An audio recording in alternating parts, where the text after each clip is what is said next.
और आपके अगर अब्रॉड की बात करें तो सिंगापुर जाते हैं, बैंकॉक जाते हैं, थाईलैंड जाते हैं, ब्राज़ील जाते हैं। क्यों जाते हैं? यहाँ पे सबसे ज़्यादा जो टाइम स्पेंड करने की जगह होती है वो होता है सी शोर, यानी कि समुद्री किनारा। तो वहाँ पे गीली गीली रेत, नमीदार, वहाँ पे समुद्री पक्षियों का जमावड़ा, वहाँ पे मिट्टी की खुशबू, नमक के साथ घुली हुई आती है, लहरों का जो संगीत है एक अद्भुत दृश्य पैदा करता है। ये वो दृश्य है जो आप तालाब के या नदी के किनारे नहीं उठा सकते, क्योंकि समुद्रों में जो लहरें हैं वो लगातार चलती रहती हैं, जो मूवमेंट है वो लगातार चलता रहता है। बड़े पैमाने पर अगर इस मूवमेंट को हम क्लासिफाइड करना चाहें तो 3 डिवीज़न कर सकते हैं इसके। पहला है वेव्स यानी कि लहरें, दूसरा है टाइड्स यानी कि ज्वार और भाटा, और तीसरा है करंट यानी कि प्रवाह या धारा। ठीक है, समुद्री धाराएं, समुद्री लहरें और समुद्री ज्वार भाटे यानी कि टाइड्स। तो ये 3 क्लासिफिकेशन कर दिए। अब होते क्या हैं तीनों, एक बार उसको भी समझेंगे। उससे पहले आप सभी लोगों की जानकारी लेके बता दूं, March 22 celebrated as the world water day. World water day कब होता है? 22 मार्च को। अब हमेशा से याद रखेंगे, and we are also part of this earth, that's why we should celebrate this day and we have to make awareness in our society about using of precious water on this particular day. Waves are formed when wind scrape across the ocean surface. The stronger wind blow, the bigger the wave become. Waves बनती कैसे हैं? Waves बनती हैं, लहरें बनती हैं तब जब समुद्र से टकराती हुई चपेटा हवा चलती है और वो एक प्रवाह बनाती है समुद्र के पानी में, तब लहरें उत्पन्न होती हैं। और जितनी तेज हवा होती है, जितनी तेज गति से हवा चलती है, उतनी ही तेज वो लहरें बनाती है। When you are playing throw ball on beach and the ball falls into the water, तब what happen? मान लो आपने कोई गेंद बॉल खेल रहे हैं, हैंड बॉल, और वो बॉल फिर जाती है पानी के अंदर समुद्र के किनारे पे। अगर आप खेल रहे हैं तो अब बताओ क्या होगा? वो पानी में बह के चली जाएगी क्या? It is fun to watch how the ball gets washed back to the shore by the waves. ये देखने में बड़ा मजा आता है कि जैसे हम बॉल फेंकेंगे दूसरी लहर आएगी और उसे धक्का दे करके वापस आपके पास भेज देगी।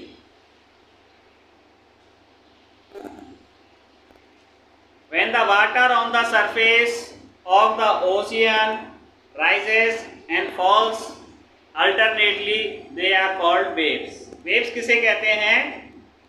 When the water on the surface, जब जमीन के ऊपर का, तल के ऊपर का पानी, ऑफ द ओशियन, काय के तल का? समुद्र के तल का। तो समुद्र के ऊपरी तल का पानी राइजेस, उठता है, एंड फॉल्स, गिरता है, अल्टरनेटली, एक के बाद एक, दे आर कॉल्ड वेव्स, उन्हें हम वेव्स कहते हैं। अब देखो, ड्यूरिंग द स्टॉर्म, तूफान में, the winds blowing at very high speed form huge wave, तो उस टाइम पे क्या बनाती हैं? वो विशाल लहरें बनाती हैं। दीज में कॉज ट्रेमेंडियस डिस्ट्रक्शन, और जब ये विशाल लहरें बनती हैं तो ये किनारों पर बहुत बड़ा नुकसान पहुंचाती हैं। क्या करती हैं? सर्वनाश करती हैं।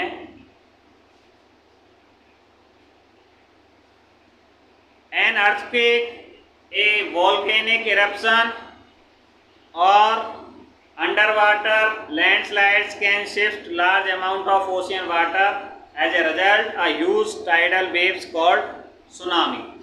अब होता क्या है, कई बार भूकंप के कारण, कई बार वोल्केनोज एक्टिविटीज के कारण, कई बार आंतरिक धरती की हलचल के कारण क्या होता है, ये विशालकाय लहरें बन जाती हैं और ये किनारों पर जाकर के तबाही मचा देती हैं। इन्हीं जो लहरें हैं, ये जो विशाल लहरें हैं, या कभी कभी ज्वार भाटा के समय भी ये हो जाता है, इनको हम क्या बोलते हैं, सुनामी बोलते हैं। क्या बोलते हैं? Tsunami. That may be as high as 15 metre, ये 15 मीटर तक ऊंची हो सकती हैं। The largest tsunami ever measured was 150 metre, और जो सबसे बड़ी सुनामी की लहर नापी गई थी उसकी ऊंचाई पता है कितनी थी? 150 मीटर। अब आप सोचो कितनी ऊंची होगी और उसने कितनी दूर तक तबाही मचाई होगी। These waves travel at a speed of more than 700 kilometre. इनकी न सिर्फ ऊंचाई भाई में होती है, बल्कि इनकी जो स्पीड होती है वो भी बुलेट ट्रेन से कम नहीं होती, उससे भी दोगुनी होती है। करीब 700 किलोमीटर पर आवर की रफ्तार से ये पानी आता है। Tsunami of 2004 caused wide spread damage in the coastal areas of India. तो 2004 में जो सुनामी आई थी, कहाँ पे आई थी? भारत के किनारों पर, और उसने बहुत बड़ा नुकसान किया था। The Indira point in Andaman and Nicobar island got submerged after the tsunami. एक पॉइंट था इंदिरा पॉइंट, वो सुनामी के बाद क्या हो गया? पानी में मिल गया। अब बात आ जाती है टाइड की। टाइड क्या होता है? The rhythmic rise and fall of ocean water twice in a day is called a tide. दिन में 2 बार ऐसा होता है कि पानी की लहरें ऊपर उठती हैं या बहुत ज़्यादा नीचे चली जाती हैं, पीछे चली जाती हैं। इसी को हम टाइड बोलते हैं। क्या बोलते हैं? Tide. It is high tide when water covers much of the shore by rising to its highest level. जब पानी उठाव पर आता है और किनारे के आगे तक आ जाता है, बहुत सारे एरिया को घेर लेता है किनारे के को, तब उस उठाव को हम बोलते हैं, क्या बोलते हैं? हायर टाइड, यानी कि ज्वार। ठीक है। It is low tide when water falls to its lowest level and recedes from the shore. और ये लो टाइड बोलते हैं जब पानी का तल एकदम से नीचे आ जाता है और किनारों से वो काफी पीछे हट जाता है। The strong gravitational pull exerted by the sun and the moon on the earth's surface causes the tides। जो टाइड्स का कारण होता है वो होता है गुरुत्वाकर्षण, काय का? सन का और मून का। The waves, the water of the earth closer to the moon gets pulled under the influence of the moon's gravitational force and causes high tide। High tide कब आती है? The water of the earth closer to the moon, जब जमीन का पानी चंद्रमा के पास होता है। Gets pulled under the influence of the moon's gravitational force, और चंद्रमा के गुरुत्वाकर्षण के कारण ऊपर की तरफ खिंच जाता है। कॉजेज द हाई टाइड, ये हाई टाइड का कारण होता है। During the full moon and new moon days the sun, the moon and the earth are in the same line and the tides are highest। एक तो जो new moon है उस दिन, या फुल मून है उस रात। ठीक है, दिन को हम रात भी मान सकते हैं। तो जब फुल मून होगा या न्यू मून वाली रात को क्या होता है? सूरज, चंदा और जो अर्थ है वो तीनों ही एक लाइन में आ जाते हैं, और इस समय क्या होता है? इनके हाई टाइड्स सबसे ज़्यादा होते हैं। These tides are called spring tides। और ये जो टाइड्स हैं इनको हम क्या बोलते हैं? स्प्रिंग टाइड्स बोलते हैं। क्या बोलते हैं? Spring tides. But when the moon is in the first and last quarter, the ocean water get drawn in diagonally opposite direction by the gravitational pull of sun and moon resulting in low tides। अब क्या होता है,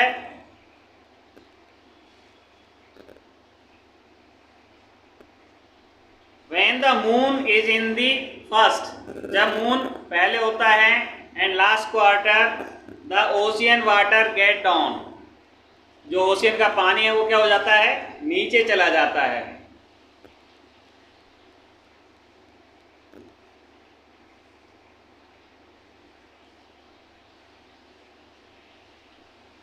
Opposite direction by the gravitational pull of sun and moon resulting in low tides। इसमें क्या होता है, एक तरफ से सूरज खींच रहा होता है, एक तरफ से चंद्रमा, तो उस कारण से जो पानी का लेवल है वो नीचे आ जाता है।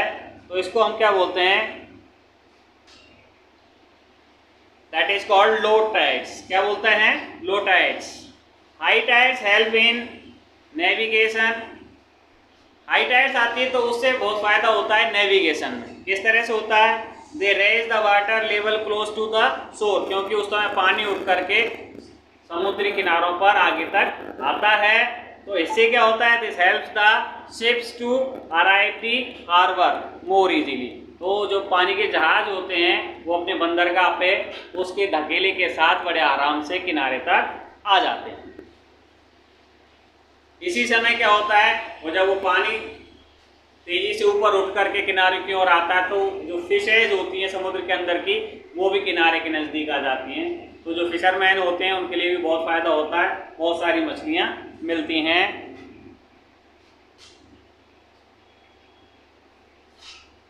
और जो हाई टाइड्स होती हैं उनका उपयोग इलेक्ट्रिसिटी बनाने के लिए भी किया जाता है। अब बात आती है ओशियन करंट्स की। ओशियन करंट्स मैंने आपको क्या बताया, पानी की धाराएं। जिस तरह नदी में धारा होती है उसी तरह समुद्र में भी धाराएं होती हैं। Ocean currents are streams of water flowing constantly on the ocean surface in definite direction. ये जो धाराएं होती हैं ये निश्चित दिशाओं में समुद्रों में बहती रहती हैं। द ओशियन करंट में बी वार्म और कोल्ड, और ये धाराएं दो तरह की होती हैं, गर्म भी हो सकती हैं और ठंडी भी हो सकती हैं।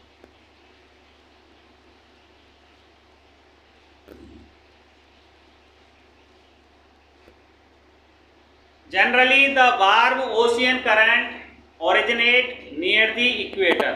जो गर्म धाराएं हैं वो इक्वेटर के पास जनरेट होती हैं और इक्वेटर से पोल्स की ओर जाती हैं।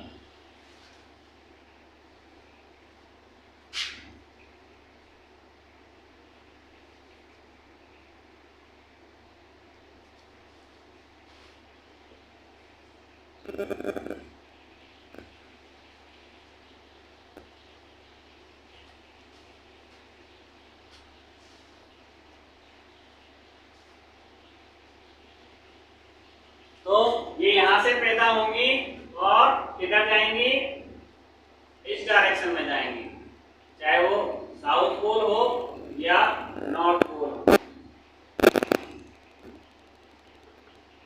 ठीक है, ऐसे समझ में आई बात।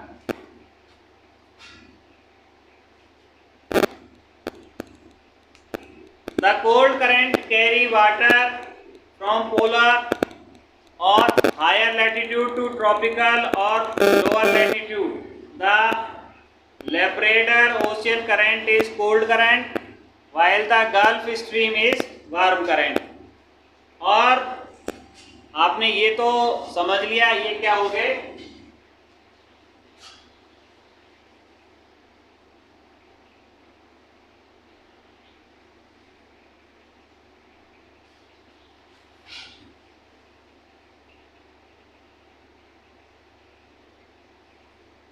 वार्म करंट है ये।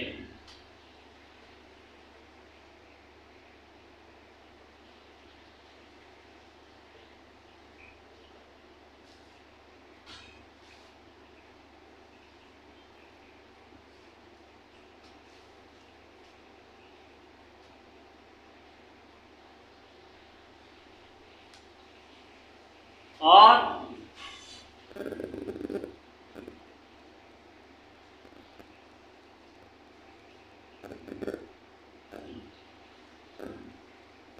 जो हायर लैटिट्यूड से लो लैटिट्यूड की ओर लेकर आती हैं पानी की धाराएं, वो कहलाती हैं कोल्ड करंट। क्या कहलाती हैं? Cold current. The Labrador ocean current is the cold current. Cold current का जो उदाहरण है वो है लेब्राडोर ओशियन करंट। और gulf stream is a warm current. जो गल्फ स्ट्रीम है वो है वार्म करंट का उदाहरण। The ocean current influence the temperature condition of the area. ये जहाँ जहाँ से धाराएं बहती हैं वहाँ का जो कंडीशन होती है टेम्परेचर की, उसको ये बदलाव पैदा करती हैं, वो उसके बदलाव के लिए ये जिम्मेदार होती हैं। Warm current bring about warm temperature. जहाँ जहाँ गर्म धाराएं बहती हैं ये अपने साथ गर्म टेम्परेचर लेके आती हैं और उन स्थानों पर गर्मी प्रोवाइड करती हैं जो भी वहाँ के जमीनी किनारे होते हैं। The areas where the warm and cold current meet provide the best fishing ground for of the bird. और जहाँ पर भी ये गर्म और ठंडे करंट मिलते हैं आकर के, वो जो एरिया होता है वो फिशिंग के लिए बहुत ही ज्यादा उपयोगी माना जाता है पूरी दुनिया में। ठीक है। Seas around Japan and eastern coast of the north America such examples. जैसे कि जापान के पास का जो समुद्र है या नॉर्थ अमेरिका के ऊपर का जो समुद्र है, ये वो एरिया है जहाँ सबसे ज़्यादा फिशिंग की जाती है, सबसे ज़्यादा फिश मिलती हैं। The areas where a warm and cold current meet also experience foggy weather making it difficult for navigation. और जहाँ पे भी ये मिलेंगी वहाँ पे क्या होगा? वहाँ पे कोहरा, धुंध ज़्यादा रहेगी, तो वो नेविगेशन में बाधा उत्पन्न कराता है, रास्ता भटकने की संभावना ज़्यादा रहती है ऐसी स्थितियों में। तो इसके साथ ही आपका ये चैप्टर कंप्लीट होता है। अगले वीडियो में हम मिलेंगे एक नए टॉपिक के साथ। So see you in next session with natural vegetation and wildlife. Till then, goodbye.